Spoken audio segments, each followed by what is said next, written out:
Poem to Wind. The wind blows strongly and causes a lot of destruction. How can we make friends with it? यानी इस poem में ये बताया है कि जो विंड है वो बहुत स्ट्रांगली ब्लो करती है, बहती है और बहुत सारा डिस्ट्रक्शन करती है, यानी कि बहुत सारी चीज़ें खराब कर देती है. तो हम उसके फ्रेंड कैसे बन सकते हैं? ये पोयम लिखी है सुब्रमण्या भारती ने. Wind, come softly. Don't break the shutters of the windows. Don't scatter the papers. Don't throw down the books on the shelf. यानी कि the poet requests the wind to blow gently and not destroy anything with its force. यानी यहाँ पहले वाली lines में जो poet है वो रिक्वेस्ट कर रही है विंड से कि धीरे धीरे बहे और कोई भी चीज को खराब नहीं करे अपने फोर्स से. He asked the wind not break the shutters of the windows and scatter papers here and there. He also requests the wind not to throw the books on the shelf. वो poem से wind से कहती है कि वो Windows खिड़कियों के shutter को ना तोड़े, ना ही पेपर यहाँ वहाँ बिखेरे, ना ही बुक्स को जो शेल्फ पे रखी हुई है वहां से वो गिराए.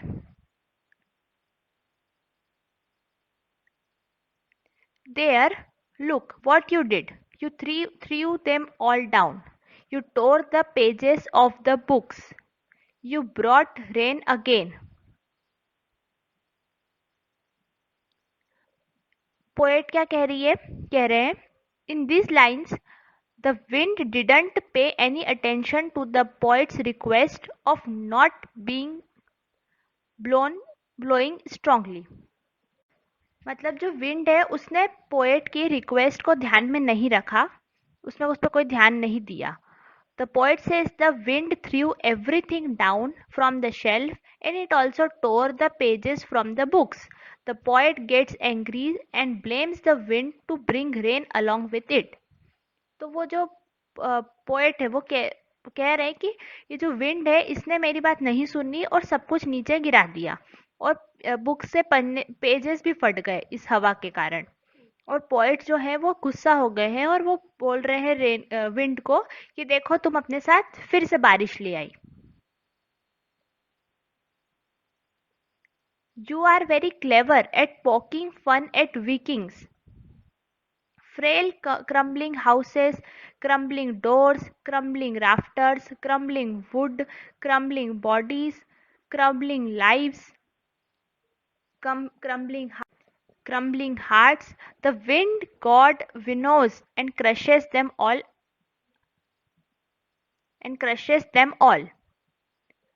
वो कह रहे हैं the poet is sad and as well as has a critical tone. The poet calls the wind clever as it makes fun of all weak things. The strong wind in all these lines represent all the hardships and struggles that an individual faces in life. जो poet है वो यहाँ पे थोड़े उदास हैं और poet जो है वो विंड को, मतलब ये पोएट जो है वो विंड को क्लेवर कह रहे हैं, चतुर कह रहे हैं, क्योंकि वो वीक चीजों का जो कमजोर है उसका मजाक उड़ाती है. यहाँ पे जो स्ट्रॉन्ग विंड है वो हमारी लाइफ में जितने भी स्ट्रगल्स और हार्डशिप्स होते हैं, मुश्किल टाइम होता है, उसे रिप्रेजेंट कर रही है. The poet says the wind destroys all the weak things such as houses, doors, rafters and wood. तो जो पोएट है वो कह रहे हैं कि विंड सारी कमजोर चीजों को डिस्ट्रॉय कर देती है, खराब कर देती है, जैसे हाउस, घर, दरवाजे, जंगल, सब. और it even destroys people, their lives and hearts with its mighty power. The wind god continues to destroy or separate weaklings until they become strong to face the challenges. तो जो यहाँ पे विंड को God कह दिया कि wind God, तो वो कह रहे हैं कि ये यहाँ तक कि लोगों की लाइफ खराब कर देती है, उनके उनके दिल तोड़ देती है और अपनी पावर से जितने भी वीक चीजें हैं उनको डिस्ट्रॉय कर देती है, बर्बाद कर देती है.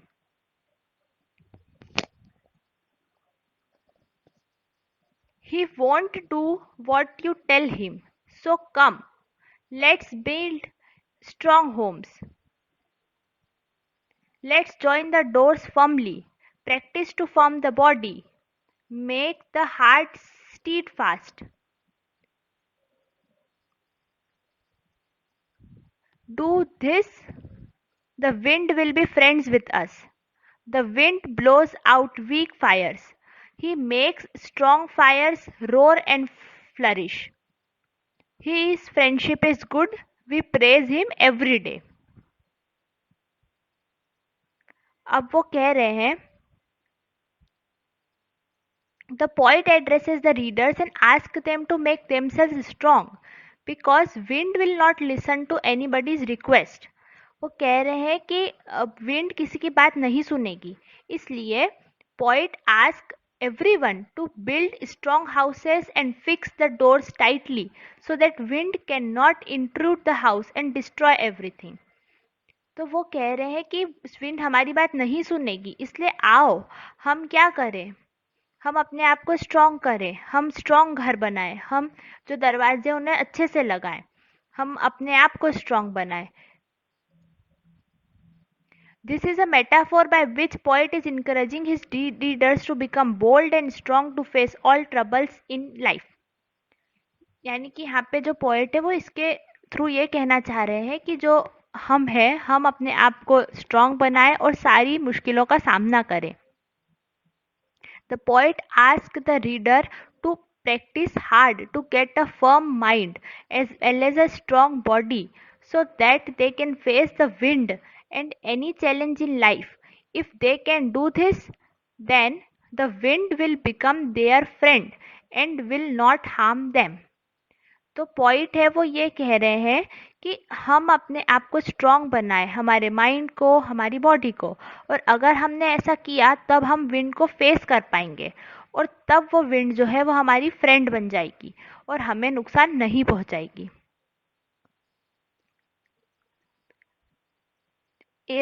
फिर उसके आगे वो कहते हैं कि जो विंड है वो क्रिएटर भी है और डिस्ट्रॉयर भी.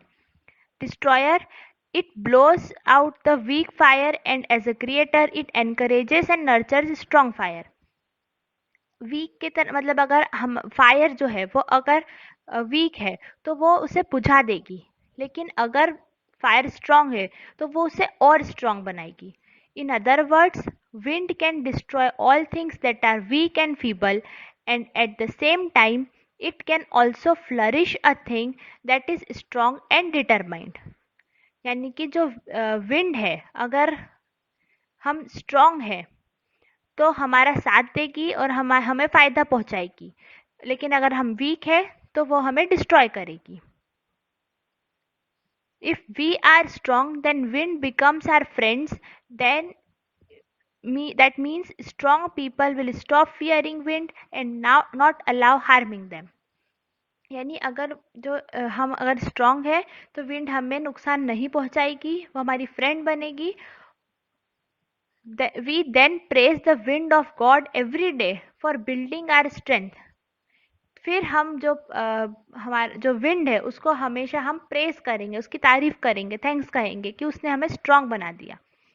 Through this poem, the poet says that we should be mentally and physically prepared to accept all challenges.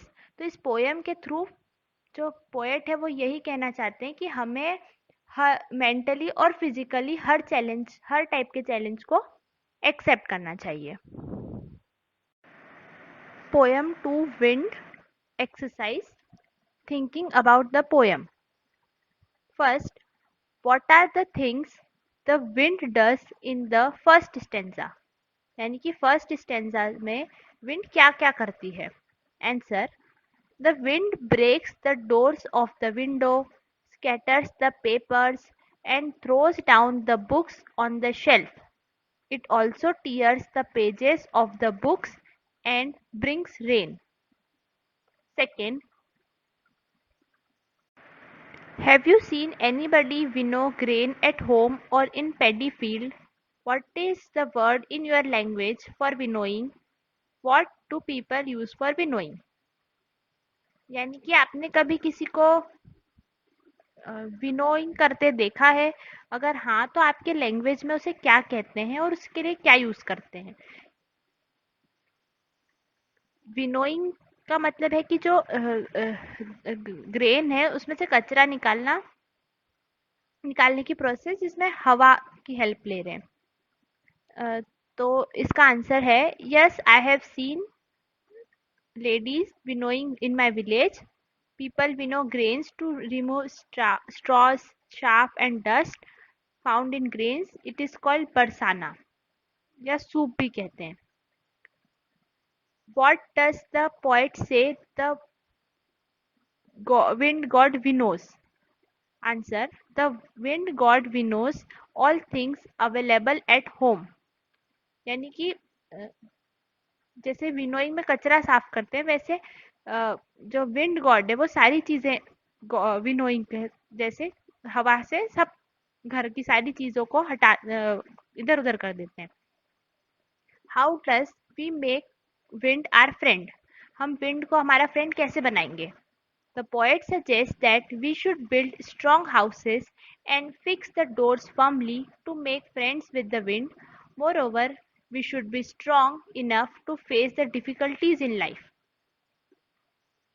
Next, what do the last four lines of the poem mean to you? The last four lines convey that the message that those who are not determined and lack confidence face defeat, and those who set their targets and make sincere efforts are not disturbed by any obstacle.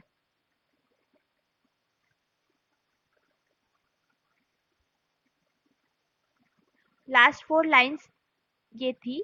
The wind blows out weak fires, he makes strong fires roar and flourish, his friendship is good, we praise him every day.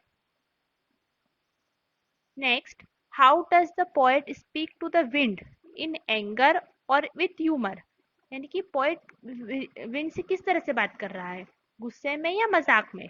You must also have seen or heard of the wind crumbling lives. What is your response for this? Is it like the poets? यानी कि आपने पढ़ा कि wind जो है वो lives को मतलब जिंदगियों को भी थोड़ा खराब कर देती है. तो आपका इस पे क्या रिस्पॉन्स है? क्या पोएट की लाइफ के साथ ऐसा कुछ हुआ है?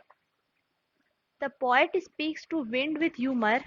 I opine that poet's behavior is pertinent, and I have also seen the wind devastating the property mercilessly.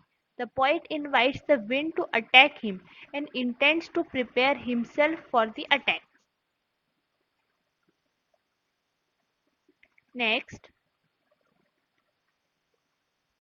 the poem you have just read is originally in Tamil. Do you know any such poems in your language? मतलब ये जो poem थी वो originally Tamil में थी. क्या आप आपकी लैंग्वेज में ऐसी कोई पोएम को जानते हैं? Lesson completes.